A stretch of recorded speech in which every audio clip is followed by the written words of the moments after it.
के पीएम पहुंचे भारत और संयोग देखिए, जापान के पीएम के जाने के बाद तुरंत अमेरिका की खास टीम, रक्षा विशेषज्ञों की टीम भारत पहुंच रही है। जापान ने पूरा खजाना खोल दिया भारत के लिए, ये तो बिल्कुल ठीक है, लेकिन मीटिंग के तुरंत बाद आखिर रूस को लेकर जापान और भारत क्या कर गए। और जब जापान के पीएम भारत आ रहे थे तभी से एक दबाव बन रहा था। किस चीज का दबाव था? क्या 2014 में पीएम मोदी ने जापान की यात्रा की, तब शिंजो आबे जापान के प्रधानमंत्री थे और दोनों की दोस्ती बहुत ही तेजी से आगे बढ़ी और इसका असर ये हुआ कि उस समय जापान ने भारत के लिए 3.5 ट्रिलियन येन का निवेश का घोषणा कर दिया था। पर अब उससे कहीं ज्यादा चीजें बढ़ चुकी है। 1455 जापानी कंपनियां अभी भारत में हैं और भी कंपनियां आने वाली हैं। तो वहीं Mumbai Ahmedabad high speed rail corridor, dedicated freight corridor, metro projects और Delhi Mumbai industrial corridor project जैसे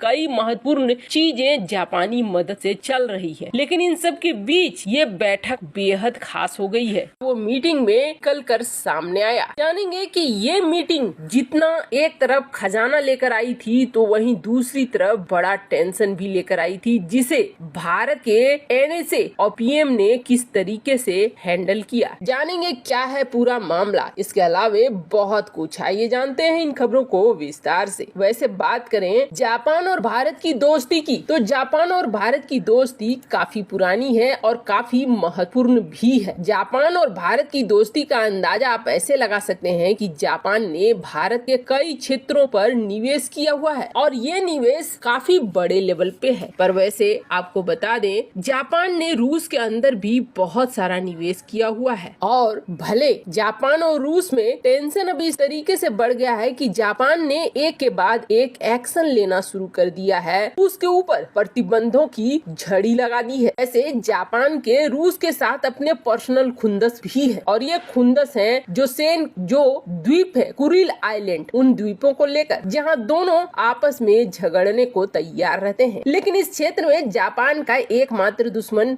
रूस ही नहीं है बल्कि चीन भी है। चीन जो कि सेनकाकू द्वीप पर अपना कब्जा जमाना चाहता है और चीन कई बार जापान को खुले तौर पर परमाणु बम की धमकी भी दे चुका है। भारत की बात करें तो भारत और जापान का 1952 से शुरू हुआ और 2000 में जाकर ग्लोबल पार्टनरशिप बनी। 2006 में फिर बदला थोड़ा, इसमें स्ट्रेटेजिक जुड़ गया, यानी रणनीतिक सलाहकार, रणनीतिक भागीदारी भी शुरू हो गई। लेकिन 2014 के बाद जिस तरीके से बदला है जापान और भारत का रिश्ता, वो पहले कभी नहीं बदला था। 2014 में जापान और भारत स्पेशल स्ट्रेटेजिक और ग्लोबल पार्टनरशिप में जुड़े और 2022 में तो बिल्कुल कमाल हो गया। 17वीं वर्षगांठ है भारत और जापान की दोस्ती के और इन सब के बीच में जापान ने $42 बिलियन का घोषणा कर दिया, जो भारत के कई क्षेत्रों में लगेगा। मतलब आप समझ लीजिए कि आने वाले दिनों में आप अगर देखते हैं कि भारत में एक ऐसा इंफ्रास्ट्रक्चर बिल्ड हो गया है जो पश्चिमी दुनिया को फेल कर रहा है, तो कोई बहुत बड़ी बात नहीं होगी। भारत उसी दिशा में बढ़ भी रहा है। और ठहरिए, जापान के पीएम जो भारत आए हैं वो इतना आसान नहीं होने वाला। जापान के पीएम जब भारत आए हैं तो अपने साथ एक दबाव भी लेकर आए हैं, एक बहुत बड़ा दबाव। इस वक्त भारत को अमेरिका भी दबाव में लाना चाहता है और क्वाड के देश भी दबाव में लाना चाहते हैं। इंडो पैसिफिक मामला इनके लिए भले एक कारण बन रहा है कि तत्काल ये भारत के ऊपर बहुत ज्यादा दबाव नहीं बना पा रहे हैं और भारत अपनी स्वतंत्र पॉलिसी दिखला रहा है, पर ये दबाव बनाया जाएगा। अब ऐसे बनाया जाएगा कि भारत में आने वाले समय में आप इंतजार कीजिए, जापान ने बहुत बड़ा निवेश किया, जल्द ही अमेरिका भी एक बहुत बड़े निवेश की घोषणा करेगा और ऐसे धीरे धीरे क्वाड और यूरोप के कई बड़े बड़े देश करेंगे। अब जब ये निवेश बड़े बड़े देश करने लगेंगे तो फिर अपने साथ एक दबाव की रणनीति भी लेकर आएंगे, क्योंकि इनका मानना ये है कि क्वाड में लगभग जितने देश हैं, सिर्फ भारत को छोड़ दे तो क्वाड के बाकी तीनों देशों ने रूस की आलोचना की, रूस की खुले तौर पर आलोचना हुई। लेकिन भारत ने क्वाड मीटिंग में सब कुछ बदल दिया और सीधे सीधे ये कह दिया कि ये क्वाड बना था इंडो पैसिफिक के लिए, न कि ये क्वाड बना था रूस यूक्रेन मामले के लिए। यहाँ पर वो चीजें नहीं दोहराई जाए, यहाँ पर वो चीजें न हो, हमें उसकी बात करनी चाहिए, हमें इसकी बात नहीं करनी चाहिए कि रूस यूक्रेन में क्या हो रहा है। अब देखिए हुआ क्या कि क्वाड की मीटिंग के बाद भारत ने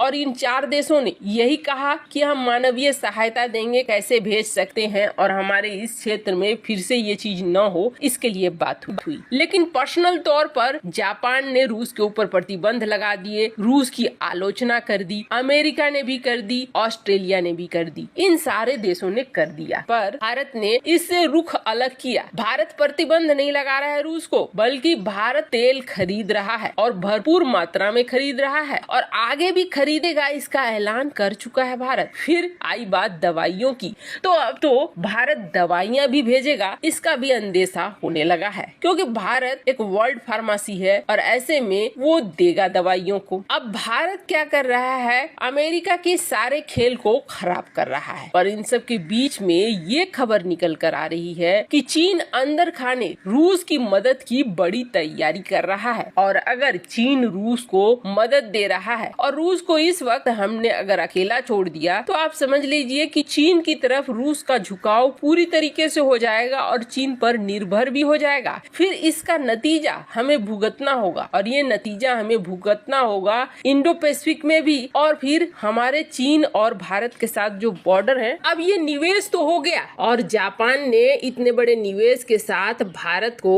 अपनी दोस्ती का परिचय भी दे दिया, लेकिन भारत अपनी स्वतंत्र पॉलिसी को अपना रहा है। और जैसे ही ये मीटिंग खत्म हुई, इस मीटिंग के बाद दोनों देशों ने सिर्फ यही कह दिया कि हम चाहते हैं रूस मामले में जल्द से जल्द शांति स्थापित हो। इससे ज्यादा कुछ नहीं आया सामने। और इसके पीछे वजह क्या थी, तो आपको बता दें, इसके पीछे बड़ी वजह है चीन। चीन दुनिया को जो दिखाता है कि उसका रक्षा बजट या डिफेंस के मामले में कितना इन्वेस्टमेंट है, वो उससे कई गुना ज्यादा अपने रक्षा क्षेत्र में लगाता है। और ये चीज भले आधिकारिक आंकड़ा में ना आए, लेकिन सिप्री जैसी संस्थाएं इस बात को जाहिर करती है कि चीन बहुत ज्यादा इन्वेस्टमेंट अपने रक्षा बजट में करता है। और ये जो मीटिंग हुई, इस मीटिंग में अमेरिका ने सोचा था रूस की बात होगी, लेकिन हुआ ठीक इसका उल्टा। भारत और जापान के बीच जो कॉमन दुश्मन है चीन, उसके बारे में बात हुई और भारत ने बतलाया कि किस तरीके से चीन सीमा पर कर रहा है और ये हालात कैसे दोनों देशों के लिए ठीक नहीं है। जहां एक तरफ जापान को लेकर चीन परेशान कर रहा है, तो वहीं भारत की सीमा पर भी अपनी गतिविधियों को बढ़ा रहा है। अब आए हुए थे